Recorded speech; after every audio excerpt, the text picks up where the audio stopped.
እነዚያ ሴቶች እነዚሁ ዓለም የሆኑት በመቃብሩ ስፍራ ላይ ሄደ የተነገራቸው ደረሰው፣ ያዩት ደረሰው፣ የተማሩት ደረሰው፣ መቃብሩ ስፍራ ሄዱ። ከመላእክቱ ጋር አልገባቸው። ራሱ በመቃብር ላይ ቆመ። ራሱን አዩት። እንደዚህ ይላል መጽሐፉ ሲነግረን የአትክልት ጠባቂ መሰላቸው። የምን ጠባቂ መሰላቸው? አለተናገሩ። ምን መሰላቸው? የአትክልት ጠባቂ መሰላቸው። ላያችሁ ስንት እግዚአብሔር ሰፈራችን መጥቶ እኮ ደህና ነው ብለን አባረርን። ስንቴ እኮ ሰፈራችን መጥቶ ሊረዳን መጥቶ ሌባ ብለን አባረርነዋል። ስንቴ በኑሯችን በመንገዳችን መጥቶ ሌላ ስም ሰጥተን አባረርነዋል። በዘረኝነት አባረርነዋል። በገዳይ ስሜት አባረርነዋል። በአንቺ ስሜት አባረርነዋል። ያዳናትን ታሪኳ የቀየረላትን ማርያም ረሳችው። ማርያም መግደላዊት ረሳችው። ማገናዘብ አልቻለችም። ማስታወስ አልቻለችም። አንተ ጌታዬን ወስደው ከሆነ እባክህ መልስልኝ አለችው። እሱ እኮ ጌታዋ ነው። ያን ጊዜ ማርያም አላት። ክብርና ምስጋና ለስሙ ይሁን። ያን ጊዜ ረቡኒ መምህር ጌታዬ ሆይ ታሪኬን የቀየርከው ወይ የኔ አባት ብለው ልትነካው ስትታይ የተባለችው ያኔ ነው።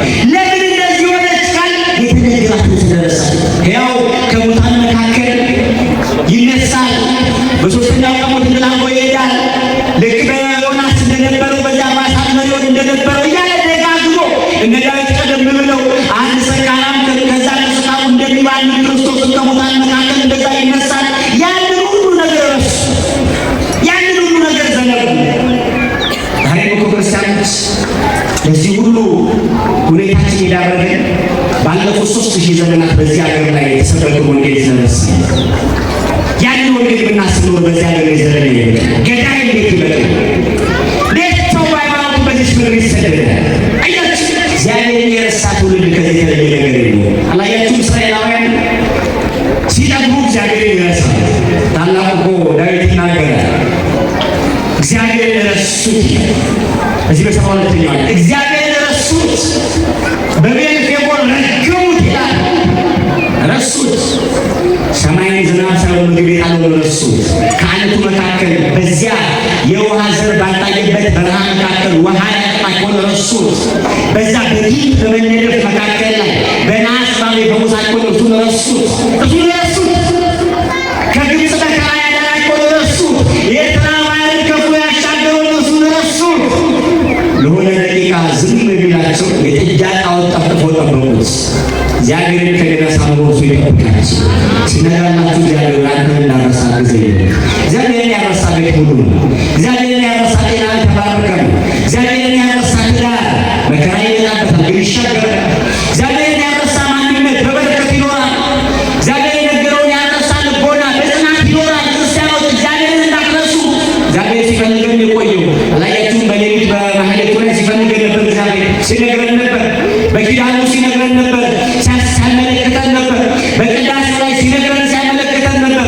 በተአምረ ማርያም በድርሳነ ገብርኤሉ በዚህ ባሉት በተለያዩ የአምልኮ ስርዓቶች ላይ እግዚአብሔር ሲፈልገን ሲነግረን ነበር። እንዳንረሳው ይሄ የምነግርህ በልብ ጽላት ጻፈው። የምነግርህ በልብ ጽላት ጻፈው። አለበለዚያ ባትሰማ ባታደርገውስ እኔ አምላክ እግዚአብሔር የነገርኩህን ባታደርግ እዚህ በዘዳግም አስብ እኔ አምላክ እግዚአብሔር የነገርኩህን ባታደርገው በልብ ባታኖረውም የምድሪቱ መቅሰፍት ቤት ይገባል። ሚስት ታገባ ለሌሎች ትሆናለች። አንተ በአንድ መንገድ ትሆናለህ፣ ጠላት በሰባት መንገድ ይመጣብሃል። ትዘራለህ፣ ሌሎች ይበሉታል። ወጥተህ አትመለስም፣ ዘርተህ አትቀርም፣ ወልደህ አትስምም። ለምን? አምላክ እግዚአብሔር የነገረህን በልብህ ካልጻፍክ። ሌላስ አይኖች ከሚያዩት ነገር የተነሳ እብድ ትሆናለህ። ምን ትሆናለህ? እብድ ትሆናለህ። አይኖች ከሚያዩት ነገር የተነሳ ታብዳለህ። ለምን? አምላክ እግዚአብሔር የነገረህን ነገር በልብህ መጻፍ ነው። በልቦናችን ካልጻፍን እናብዳለን። ግን አምላክ እግዚአብሔር የነገረህን ነገር በልብህ ጽላት ተጻፍቶ ካኖርከው ካደረከው የምድሪቱ በረከት ያንተ ይሆናል። ልጆች በሰፈሩ ብሩክ ይሆናሉ። ሚስት በሰፈሩ ብሩክ ትሆናለች። አንተ በሰባት መንገድ ትወጣለህ፣ ጠላት መንገድ ይጠፋዋል። ስለምታየው ነገር ትባረካለህ። በአንተ ምክንያት ምድሪቱ የተባረከች ትሆናለች። በአንተ ምክንያት ምድሪቱ የተባረከች ትሆናለች። በአንተ ምክንያት ምድሪቱ ታርፋለች። በአንተ ምክንያት ምድሪቱ ትላለች።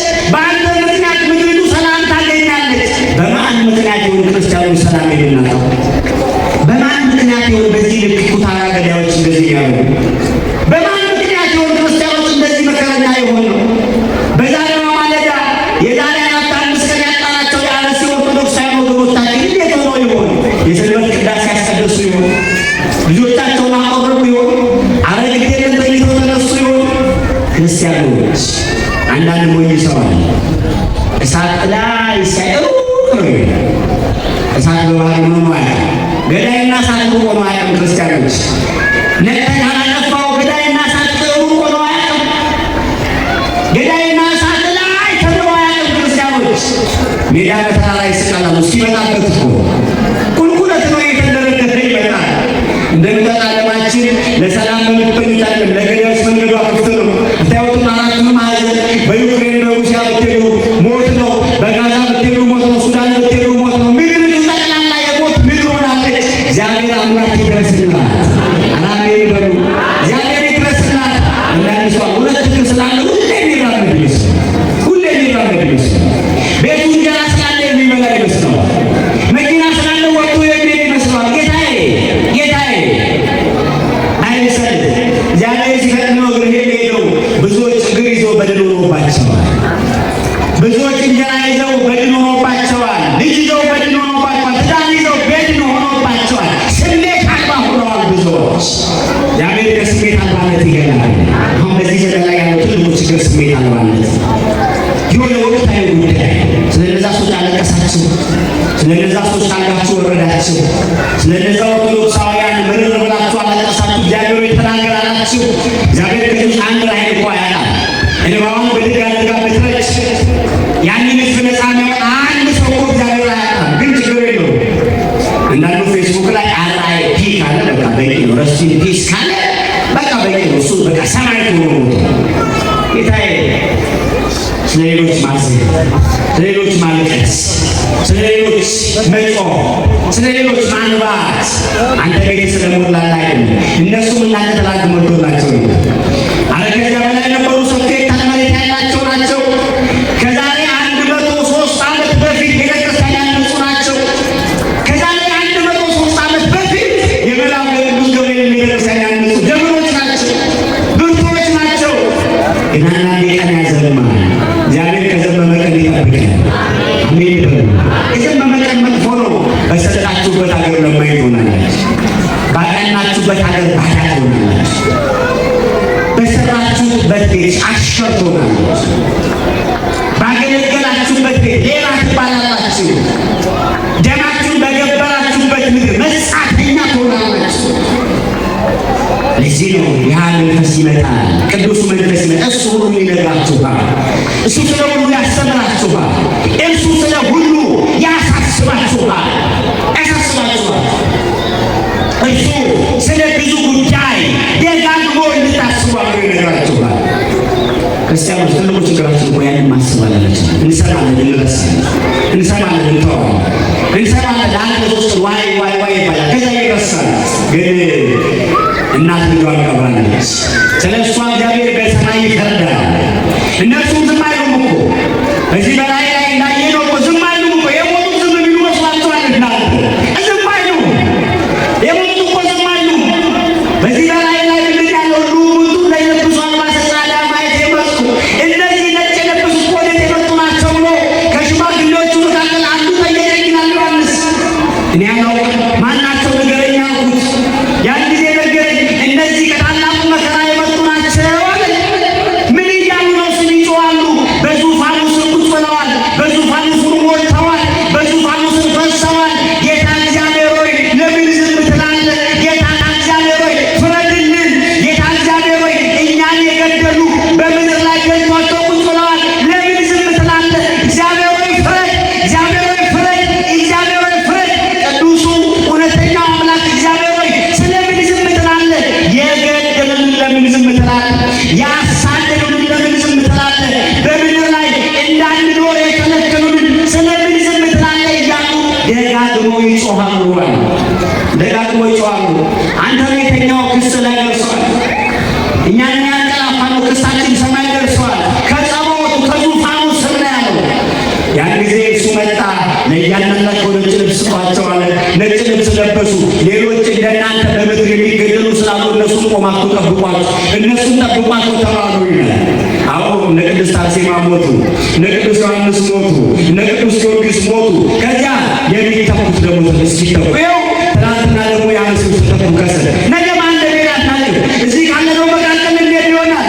ገዳይ እድሉና ቀኑ ስላልፈቀደለት ነው እንጂ ከተማ መጥቶ የሁሉ ተላለባሽ ጨርሶ የሚደርሰው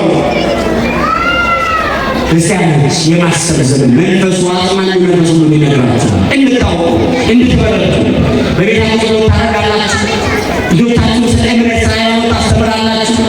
አንዳንድ ወላጅ አለ እንደዚህ አይነት ሞት የሚሰማበት ዘመን የዛሬ 3 ወር 4 ወር በፊት የነበረው ሊገላላችሁ እናትን አባትን ምናምን ገድል እናት የህፃን ልጅ ነው የ3 ዓመት የ4 ዓመት ህፃን ልጅ ነው ይዘዋለች፣ ታቅፈዋለች። ከዛ ዝም በል ያለቀሰ ነው እሱ አታልቅስ ከሰሙ ይገድሏል አንተንም ዝም በል ስትለው እናቱ ስትድብቅ ቃልና በቃ የተንጠቀጠቀ ቆይቶ እየነጋ ሲመጣ ገዳዮች ሁሉንም ጨረስ ብለው ሄደዋል። ከዛ እማ ሄደዋል ተነሽ ብሎ ቀሰቀሳል። እናት ሄደች ሞታለች። ይሄ ወላይታ ሄዶ የታከበሳ ልጅ ነው። እማ ተነሽ ሄደዋል አላት። የዚህ ልጅ እንባ ማንን ይመራል?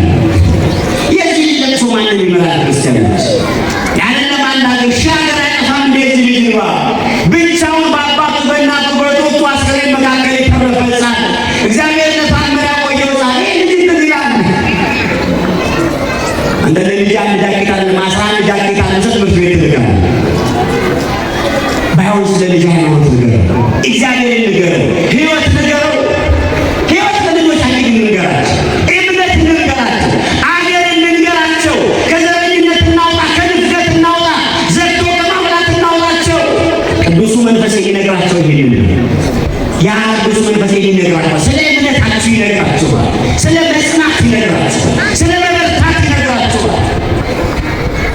ሬሳ ያቀነ የሞተ የገነዘ አካባቢ እያቀና መሬት እያፈሰ ዘመድ አልባ ዘመድ ገሌ ዘመድ ገሌ ወገሌ ሳይ የበዚያ በረሃ መካከል ዓለም የረሳትን አንዷን ደሃ አባት ሆነ ጠበቀ ካህን የገደለች አገር ክርስቲያኖች ተው እንጂ። አሁን ወደ ጤናችን አምላካችን እግዚአብሔር ይመልስ፣ ወደ አይምሯችን ይመልስ። ይሄንን ነገር መጀመሪያ መዳን የሚጀምረው ግፍን ከመጸየፍ እንዲህ አይነት መከራ ስታዩ ከቤተሰቦቻችሁ ጋር መሬት ላይ ወርዳችሁ ልጆቻችሁን ደብድባችሁ ተሰብስባችሁ ጊዜ ወበሉ። እግዚአብሔር ምሕረት አምጣ፣ እግዚአብሔር ደግ ቀን አምጣ፣ እግዚአብሔር ቸር ቀን አምጣ በሉ። እግዚአብሔር አዲስ ቀን አምጣ፣ አዲስ ምዕራፍ አምጣ። እግዚአብሔር የልልታ ዘመን አምጣ። እግዚአብሔር ከፊት ለፊታችን የኤርትራ ባህር አለ፣ አሻግረን እግዚአብሔር አሳልፈን እግዚአብሔር ቅዱሱ መንፈስ የሚትልክ አንተ እግዚአብሔር እባክህ አሻግረን። ይህ ስለ ሞት መስማት አልሰለቻችሁ? ስለ ችግር መስማት፣ ስለ መውደቅ መስማት፣ ስለ መሸነፍ መስማት፣ እርስ በርስ አለመግባባት መስማት ይህ እኮ ይሰለቻል። ክርስቲያኑ ግን ትልቁ ችግር ማላየት እዛ ሞት የተሰማ እኮ ብታዩ እያንዳንዱ ግሮሰሪ ሙሉ ነው፣ እያንዳንዱ ጭፈራ ቤት ሙሉ ነው፣ እያንዳንዱ የዝሙት መስሪያ ቤት ሙሉ ነው። ነገ ይመጡናል። ይሄ ነው ችግሩ። ነገረኛ በዚህ ዘመን ላይ እንደው ሰው የሚገባ ሰው እንዴት እንደሚቀናበት እንደው እንዴት ሆነ ለተመጥቶ እንደው ሊደንስ ሰው ሳይ እግዚአብሔር በሚያውቀው ሊደንስ ሰው ሳይ እንደው ሌላ ሀገር ይኖረው ይሆናል ለተጨማሪ እንደው እግዚአብሔር ሰጥቶት ይሆናል ሁለት ዜግነት ይዞ ይሆናል። እና አንዳንድ ደግሞ አንዳንድ ሞኝ ባይ የኛ ሀገር ባላት ሞኝ በጣም ሞኝ ነው። አብዛኛው ባላት ሞኝ ለኛ ታም የሚሆነው ሌላ ነገር አብሮ ስለሆነ ሞኝነት ያቀርባል። ጥቂቶች ናቸው በላባቸው የሚያደርጉ በላባቸው በድካማቸው ገንዘብ ያቃሙት ጥቂቶች ናቸው። እነሱን የምናያቸው በጎ ነገር እየሰሩ እናያቸዋለን። ከስራቸው ከፍራ ያቆጣጧቸዋላችሁ እንዳለው ጌታ እና እንደዚህ አይነት ክፉ ቀን ከመጣ ከዚህ ሀገር የሚሄዱበትን ከዚህ ሀገር ለቀው የሚሄዱበትን ለልጆቻቸውም ለእነሱም የሌላ ሀገር ፓስፖርትና ቪዛ ይዘው ቁጭ ያሉ ሰዎች አሉ። ይህ ነገር ተሰብልግ ብለን ይላሉ። ይህ ሞኝነት ነው። ባለው ላይ በኢትዮጵያ ታሪክ ይሄ ነገር አለ። ታሪክ በዚህ በአፄ ቴዎድሮስና በዚህ በሸዋው በአፄ ምኒልክ ጉዳይ በነበረው ጉዳይ ከአፄ ምኒልክ ጊዜ የተገኘች አንድ ወረቀት ነበረች። ያቺ ወረቀት ምን ትላለች? አፄ ምኒልክ ሕፃን ስለነበሩ ምን ምትለች ጽሑፏ? እንደው ለወደፊት ሀገር የመምራት ዕድሉን እግዚአብሔር ከሰጠ እዚህ ስፍራ እንደዚህ አይነት ነገር አለ፣ እዚህ ስፍራ እንደዚህ አይነት ነገር አለ ተጠቀሙ የሚል እንደዚህ አይነት ጉዳዮች ናቸው። እዛ ትግር ላይ ያሉት ከዛ ቴዎድሮስ ይህን ነገር ካዩ በኋላ የተባሉትን መሳሪያውንም ሀብቱንም ምኑንም ካገኙ በኋላ ለወዳጃቸው አንዱ ጉዳይ ያማክሩት። ምን ብለው ነው የሚያማክሩት? እንደው ያስቀመጠው ሀብቴን ያስቀመጠው ለምን ብሎ ነው? እና ያን ጊዜ አማካሪያችን ብሎ ይመልሳል። ነው ይዳል ወይ ሰው ገንዘቡንም ሀብቱንም ወርቁንም የሚደብቀው ለክፉ ቀን ብሎ ነው። ለምን ቀን ብሎ ነው? አንተናገሩ ለምን ቀን ነው? ለክፉ ቀን ብሎ ባንክ ያስቀምጣል። ደግሞ ባንክ ቢዘጋ ብሎ ደግሞ ግለሰብ ጋር ያስቀምጣል። እንዳይከዳው በቀን 7 ቡና ይጠራዋል። እንዳይከዳው ፍቅር እንዳይቀዘቅዝ ጊዜ በቃቃል ስለሆነ ከባድ ስለሆነ 8 ነው ሰላም ምን ያህል ጊዜው ክፉ ነው። እንደምናደርግ ብሎ ድጋሚ እንደምናደርግ ነው አልኩ እኮ ገንዘብ ያለው ምን ይገል መከራ እኮ ነው። እግዚአብሔር ገንዘብ ያምናል ናለ ብዙ ሰው ይገባል፣ ድር ይገባል፣ ባንክ ያስቀምጣል። ደግሞ ገንዘብ ዋጋ ላይ ደግሞ ገዝቶ ምናምን ያስቀምጣል። ነገር ክፉ ቀን ሊመጣ ሽጬ ቀይረዋለሁ ቢል በጣም ብዙ ሰው አለና ቴዎድሮስ ምን አሉት ይባላል። ሰው ያስቀመጠውን አውጥቶ ከበላ ምን ክፉ ቀን ነው ነው? ሰው ያስቀመጠውን አውጥቶ ከበላ ያጠራቀመው አውጥቶ ከበላ ይሄ ዘመዱ ጋር ያስቀመጠውን አሁን በክፉ ቀን ነው ላክልኝ ልብላ ካለ ከዚህ ላይ ደርቀናል። ክፉ ቀን እኮ ማለት ክርስቲያኖች አይደለም ያስቀመጠውን አውጥተን ይቅርና ጌታ ተነገረ ብሎ ክሌቶ ይሰጡ ዋደ ይነሱ ሁለት ሰዎች አብሮ ይፈጫሉ። አንዱ ወሰዳለች። ያን ጊዜ በታች ያለ በላይ ያለው ለዋማት አይን እኮ ነው ክፉ ቀን ማለት ባንክ የታወጣማ ምን ክፉ ቀን ነው? ዛሬ ተደርቀናል። ዘመኔ ታምኖ ገንዘቡን ተመለሰ ደግኛ ነው እንጂ ምን ክፉ ቀን ነው? ክርስቲያኖች አሁንም አምላካችን ከምድራችን ክፉን ቀን ያደርግልን። ብዙ ሰው ለክፉ ቀን እያለ ገንዘብ ያስቀምጣል። ክፉ ቀን ብሎ ግን ልሳን ይገባል። በጎ አይደለም። እግዚአብሔር የነገረውን አያስብም። እግዚአብሔር መንፈስ ቅዱስ ያሳሰበውን ነገር በልቦና መዝገብ አይጽፍም። ክርስቲያኖች አጽናኙ መንፈስ ጰራቅሊጦስ ይመጣል፣ ሁሉን ይነግራችኋል አለ። እስቲ ሁላችሁ ሁሉን ይነግራችኋል። እሱ ምን ይነግረናል? እኛ እንዳንረሳ አምላካችን እግዚአብሔር ይረዳል። ምን እንዳንል አረ ተናገሩ። ምን እንዳንል ሰው የነገረውን አስታውሶ ጎበዝ ይባላል። ሰው እግዚአብሔር የነገረውን ካስታወሰ ግን ሕይወት ያገኛል። እግዚአብሔር የነገረውን ማስታወስ፣ እግዚአብሔር የነገረውን ነገር ማሰላሰል፣ በመከራ ቀን በጭንቅ ቀን መሻገሪያ የሚሆን እግዚአብሔር የነገረንን እንድናስብ አምላካችን እግዚአብሔር ይርዳናል። እነዚህ በዛ የወደቁ ኢትዮጵያውያን፣ በዛ የወደቁ ኦርቶዶክሳውያን፣ በዛ የወደቁ እነዛ መሬት እየገፉ ለኛ አምልኮ የሚልኩ ምስኪን እነዛ ቅዱሳን በረከታቸው በሁላችን ላይ ይደርብን። ደማቸው በመንገዳችን አይጩህብን። ሁላችሁ ብድግ በሉ። እግዚአብሔር ይቁምላችሁ። ቅዱሱ ዮሐንስ የበረሃው መናኝ ቀዳማዊ ባህታዊ ታላቁ ወንጌላዊ ታላቁ መጥምቀ መለኮት በቤታችሁ በኑሯችሁ ይዋላችሁ። ዮሐንስ የመጨረሻው ንግግሩ የነገራችሁን እንዳትረሱ። እስቲ ሁላችሁ የነገራችሁን ምን እንዳትሉ እግዚአብሔር የነገራችሁን እንዳትረሱ አምላካችን እግዚአብሔር ይርዳችሁ። አንድ አባት በአንድ አካባቢ ላይ ታላቅ መከራ ይመጣባቸዋል። ሰይጣን ደጋግሞ ይፈትናቸዋል። ዛሬ እኮ ጤናው ታውቋል አይተርፉም ይላቸው። እሳቸው እንደዚህ ብሎ ይመልሳሉ። እግዚአብሔር ከህመም እንደሚያድን የዛሬ 7 ዓመት አስተምሮኛል። የዛሬ 7 ዓመት የነገረኝ ከዚህ ህመም እንደምድን ነው እያሉ ለሰይጣን ይነግሩታል። ትቷቸው ይሄዳል። ድጋሚ አሁን በጭናቸው ሲያገግሙ ልጆቻቸው ይቃወሙባቸው እንዴ አሁንማ ሰይጣን ዶክተር እኮ ልወስድቦት ነው እግዚአብሔር አሁን ልጅ አለማለት ነው ይላል። አይደለም እግዚአብሔር በልጅነት ዘመኔ የልጆች አምላክ እግዚአብሔር ነው፣ ልጆች የእግዚአብሔር ፍሬዎች ናቸው የሚለውን ነግሮኛል። ልጆቼን እግዚአብሔር ያድናል እያሉ ይነግሩታል። ሰይጣን በመጨረሻ ተስፋ ቆርጦ ይሄዳል። አሁን ሰይጣን ከምድራችን ተስፋ ቆርጦ ይሄዳል። አላሜን ይበሉ። ሰይጣን ከምድራችን ተስፋ ቆርጦ ይሄዳል። አሁን ሁላችንም በዚህ በቆምንበት ስፍራ ላይ ሆነን በዚያ ስፍራ የሞቱትን ውሃ ጠማኝ እያሉ ደማቸው ሲፈስ ያልደረስንላቸውን የአርሲ ኦርቶዶክሳውያንን በስማቸው እንመጸውታለን። እንደዚህ እያለን እግዚአብሔር ደማቸውን ግፍ አታደርግብን፣ በረከታቸውን አድርሰን እያለን በስማቸው ጧፍ ማብራት ነበረብን፣ ሻማ ማብራት ነበረብን። አሁን እነሱ አናደርግም። ቀኑ ዮሐንስ ነው። ቦታውንም እናስባለን፣ እነሱንም እናስባለን። እግዚአብሔር ከሁላችን ጋር ይሁን። አሜን በሉ። ሁላችሁ ማንም እንዳይቀር እየመጣችሁ የእነዚህ ሰዎች ደም አቤቱ በእነዚህ ሰዎች ደም አትጠይቀኝ፣ ከእነዚህ ሰዎች ደም ከልለኝ፣ በረከታቸው ይደርብኝ። እዛ ላሉት ዘመዱ ናቸው። ሁላችሁ ቀኝ እጃችሁ ብድግ አድርጉ፣ ቀኝ እጃችሁ ብድግ አድርጉ። እግዚአብሔር ሆይ በሉ። እግዚአብሔር ሆይ በገዳይ መንደር ለሚገኙ ኢትዮጵያውያን አንተ ናቸው። ማን ዘመዱ ናቸው? ማን ዘመዱ ናቸው? ማን ዘመዱ ናቸው? ክብርና ምስጋና ለእሱ ነው። እንዴት ይቻላል?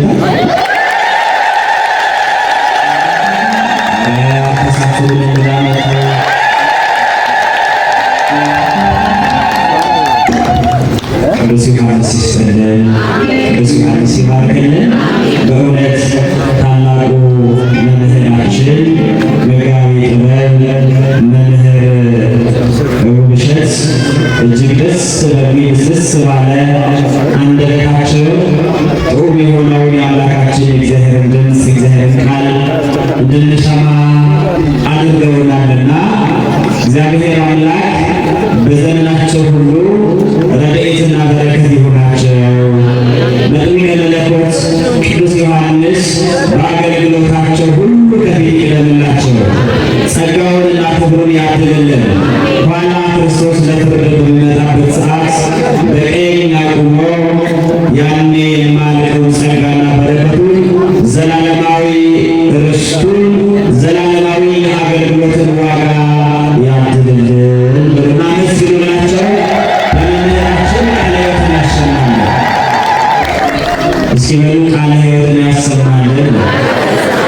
ድገሙት እስኪ፣ ድገሙት እስኪ። የአገልግሎት ዘመናቸውን ማን ይባርክላቸው? እግዚአብሔር ይባርክላቸው።